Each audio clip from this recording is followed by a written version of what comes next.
And many times you don't get results when you begin something. I worked 5.5 years without any revenue. Although the traffic was going up, I was getting thank you emails, I was getting contributions, but I was not getting any revenue for a long, long time. I just want to share, if you want to crack a top product based company, you want to be an entrepreneur, you want to be a successful DevOps engineer, it's not going to happen कि आप बोलो कि मैं अब आप में से कितने लोग फर्स्ट ईयर में हैं? फर्स्ट ईयर में कितने लोग हैं? Second year, good number of people from second year, third year. So this might not be very helpful for the third year students, but I just want to say कि अगर लोग first year second year में हैं, हम लोग जब engineering में आते हैं तो हमारा एक माइंडसेट होता है कि हम उस एकेडमिक एनवायरनमेंट से आते हैं, नाइन्थ में अच्छे नंबर आ गए, पेरेंट्स ने शाबाशी दे दी, टीचर ने शाबाशी दी, टेंथ में चले गए, फिर बीटेक में आ गए, फर्स्ट सेमेस्टर में अच्छे नंबर आ गए, सेकंड में चले गए. But we need to be very very aware कि इंजीनियरिंग में बाद हम इंजीनियरिंग करने के बाद अगले सेमेस्टर में नहीं जाने वाले हैं. Very few of us go for higher education. It's very important to focus on employability. मैंने अपने बीटेक के 4 साल केवल अकेडमिक में निकाल दिया, ये मेक श्योर करते हैं कोई बैकलॉग ना आ जाए, and that was biggest mistake. कि 4 साल के बाद मैं कॉल सेंटर के 5-5 हज़ार महीने के जॉब का इंटरव्यू दे रहा था, मुझे आइडिया भी नहीं था कि क्या पूछा जाएगा मुझसे. आज की डेट में ऐसा नहीं है, आप लोग बहुत अवेयर हो. आज यूट्यूब है, चैट जीपीटी है, गीक फॉर गीक्स है, लीड कोड है, hacker ranger, there are a lot of platforms that you use and a lot of people telling you a lot of things that is what you should be doing, right? So, but whatever anybody is telling, make sure that you work on employability. It's very very important. And employability पे work करना, जिस तरह का tough market आज है, आज की situation में it's not very employee friendly market. It's a very very unfortunate market for people who are seeking jobs these days. Whatever conditions have become, but it's not very friendly market. So for this market, 2020 में 22 में जो graduate थे आपके senior, आपको पता होगा उन्हें सबकी इतनी बढ़िया जॉब लगी थी, सबको जॉब ऑफर आ रहा है, बट अभी थोड़ा मुश्किल है. सो आई जस्ट वांट टू से यार कि उनके लिए भी ऐसा नहीं उनकी आसानी से लग गई होगी, उनको भी बहुत अच्छे से इंटरव्यू देने पड़ेंगे. आईटी में मैंने बताया कि Google did not hire anybody, right? They basically did not take any person.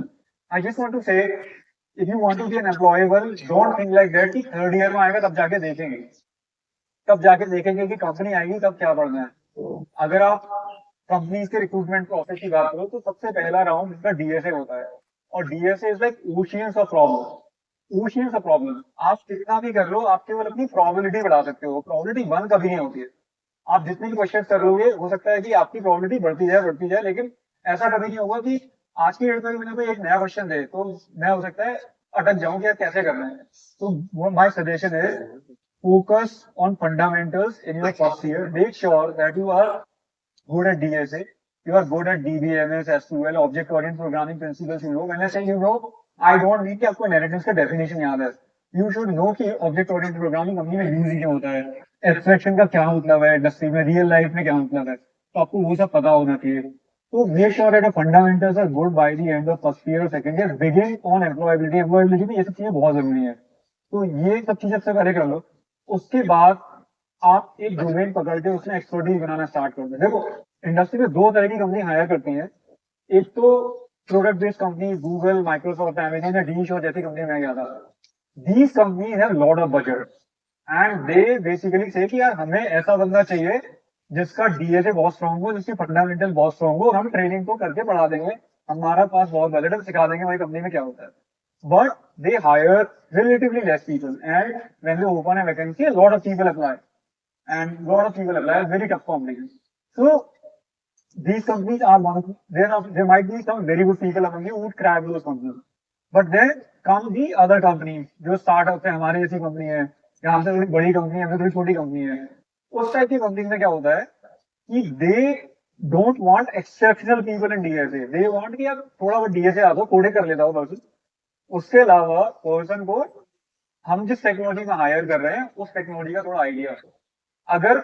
और हमारे यहाँ हायरिंग कैसे होती है, बड़ी कंपनियों को प्लानिंग होती है कि आज उन्होंने प्लान किया 2 महीने में अपने इस टेक्नोलॉजी में इतने लोग हायर करेंगे, और एचआर को एक टारगेट दिया था कि इतने लोग हायर करने. तो दे plan really well. For us, हमारा आज एक iOS डेवलपर इंटर्न या फुल टाइम एम्प्लॉय ने डिजाइन कर दिया, हम बोलेंगे जल्दी से हायर करो, हमें iOS का एक बंदा चाहिए तो आके काम करने लग जाए, ना तो हमारे पास इतना बजट है हम ट्रेन करेंगे. तो हमारा क्या होता है कि डीएसए वगैरह फंडामेंटल से मॉडरेट चेक करेंगे, उसके बाद हम देखेंगे कि टेक्नोलॉजी में आपको कितना आता है. तो व्हाट आई नीड टू से इज कि फंडामेंटल्स अगर स्ट्रॉन्ग कर सकते हो जितना, तो आपकी उन कंपनी में प्रोबेबिलिटी बढ़ेगी, और जितना आपने कर लिया है उसके अलावा टेक्नोलॉजी भी पकड़ लो, so that you can target other company also.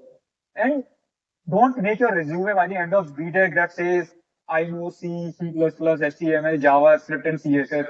देखो HTML तो मुझे आईडी लगता है कभी को मेंशन नहीं करना है बीटेक के बाद, वो स्कूल के बच्चों का चीज है.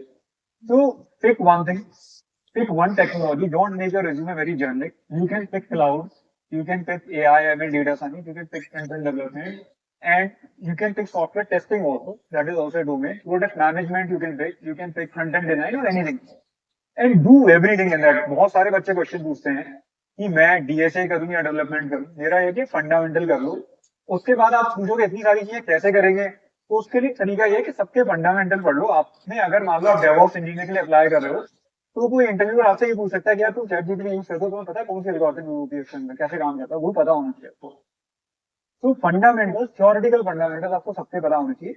साथ में आप प्रोजेक्ट, प्रोडक्ट, इंटर्नशिप सब कुछ एक डोमेन में करने का ट्राई करो, और उस डोमेन में एक्सपर्टीज बनाने का आपका 2 महीने में 6 महीने में एक्सपर्टीज नहीं बनेगा. कोई भी कोर्स आपसे कहता है कि मैं 6 महीने में तुम्हारी जॉब लगा दूंगा, मैं तुम्हें एक्सपर्ट बना दूंगा, वेरी लाइकली स्कैम. आपको बहुत टाइम लगता है किसी चीज में एक्सपर्टीज बनाने. मेरा अपनी स्टोरी बताने का पर्पज ये था, मुझे बहुत टाइम लगा. And one more thing that I want to highlight from my story is what I believe strongly is, if you look at my journey, I was never the smartest, I was never the best in anything. 4 बार attempt में IIT नहीं निकाल पाया, right. उससे job में I struggling. One thing that work for me, I kept working on these stories for a long, long time. Even if there was no revenue, even if there was no revenue, I was not getting any revenue. I was just working on it, still working on it, because it was adding value to people's life, or it was helping me in growing my career also. So one more thing that I want to say is कि आप college में आके कई बार feel करते हो कि यहाँ पे तो यार मेरे से बहुत अच्छे लोग हैं, मेरा क्या होगा. तो हर किसी का अपना लर्निंग का होता है. कुछ लोग ऐसे ऐसे ऐसे ऐसे करके सीखते हैं, फिर वो ऊपर पहुंच जाते हैं, grow he fast. Some people just become very fast, look very fast in the early days. So if you keep doing something for many, many years, you can beat anybody. That's what I want to say. You don't have to be the smartest, you don't have to be the best. Just keep doing something for a long, long, long time. That's very, very important. So this is something I want to say. And one more thing is, uh, just make sure that you are not comparing yourself with a topper or somebody. मैं आपकी story बता रहा हूँ आपको interesting. मेरा जो roommate था ना, मैंने AKTU करके एक यूनिवर्सिटी, डीएसए कॉलेज AKTU से एफिलिएटेड था, तो हमारी यूनिवर्सिटी का पहला बैच है. तो मेरा जो रूममेट था वो हमारे कॉलेज का भी टॉपर था, और उस यूनिवर्सिटी में 100 से ज्यादा कॉलेज थे, तो सबका वो उस सब में उसकी टॉप 10 में आता था. तो he was like a superstar. उस टाइम ना कोडिंग चैलेंज, ये कोडिंग प्लेटफॉर्म नहीं होते थे. आजकल तो अगर आप मास्टर हो या आपकी कहीं अच्छी इंटर्नशिप लगे तो आप सुपरस्टार बन जाते हो कॉलेज में. तो उस टाइम में जिसका एकेडमिक अच्छा है वो सुपरस्टार है. तो हर कोई बच्चा आता था हमारे रूम पे, एंड और यूज टू इग्नोर मी. उससे ऐसे पूछते थे भाई कहाँ से पढ़ता है, कौन से नोट्स पढ़ता है, उसके नोट्स चेक करते थे कहाँ से कौन सी बुक पढ़ी, क्या पढ़ा. और आई वाज लाइक कि मुझे भी टॉपर बनना है, मुझे भी इससे अच्छे नंबर लाने हैं.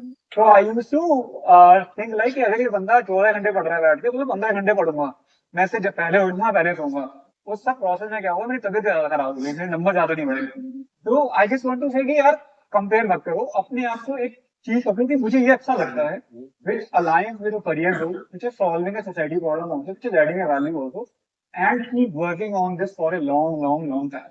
आई keep giving it time, even if, and when I say keep giving it time, I don't mean कि ब्रेक मत लो. ब्रेक लेना बहुत जरूरी है. अगर मैं अगर एक भी वीकेंड का ब्रेक नहीं लूंगा 2 महीने तक, तो I will be less productive and I will be not be innovative also. So these things are very very important. Take a break also and keep going for a long long time. So this is all from my side, guys. I have not covered a lot about what is happening in the industry. I would take your questions. I think मैं कुछ भी और बोलूँ उससे बढ़िया कि आपके doubts में क्लैरिफाई करूँ कि एआई में क्या हो रहा है, क्या रोल्स बन रहे हैं. तो please feel free to ask any question, and before that please clap also.